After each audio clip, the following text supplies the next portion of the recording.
அதே போல இந்தியாவின் முதல் முஹத்திஸ் என்று சொல்லப்படக்கூடிய, இந்தியாவுக்கே கல்வி கிடைச்சது அவர்களின் மூலமாகத்தான்.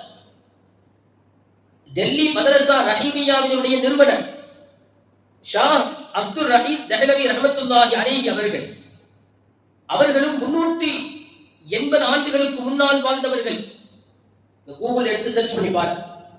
அவர்களுடைய மகனான ஷா வலியுல்லா முஹத்திஸ் தஹ்லவி ரஹ்மத்துல்லாஹி அலைஹி அவர்கள் சொல்கிறார்கள், அப்துல் ரஹீம் தஹ்லவி ரஹ்மத்துல்லாஹி அலைஹி என்ன செய்வாங்கன்னா, ரபீஉல் அவ்வல் மாதம் 12 நாட்களும் மௌலூதுகள் ஓதி விருந்து கொடுப்பார்கள் என்று அவர்களுடைய கிதாபுகளில் பதிவு செய்யப்படுகிறது. அவருடைய வரலாற்றில் பதிவு செய்யப்படுகிறது. 12 நாட்கள் மௌலூது ஓதி 12 நாட்களும் உணவு கொடுத்தார்கள். அவர்களுடைய வரலாற்றில் ஒரு பதிவு.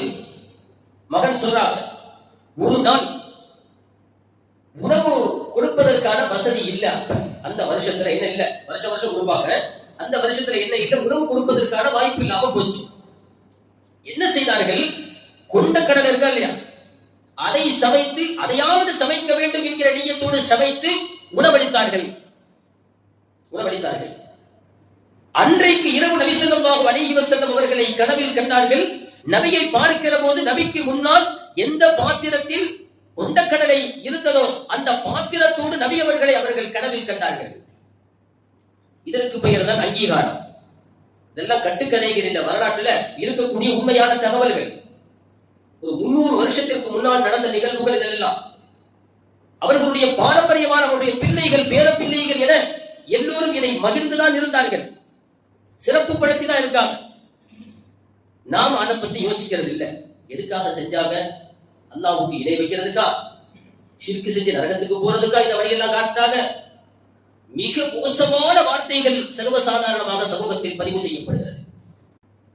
அதே போல இந்தியாவின் முதல் முஹத்திஸ் என்று சொல்லப்படக்கூடிய, இந்தியாவுக்கே கல்வி கிடைச்சது அவர்களின் மூலமாகத்தான்.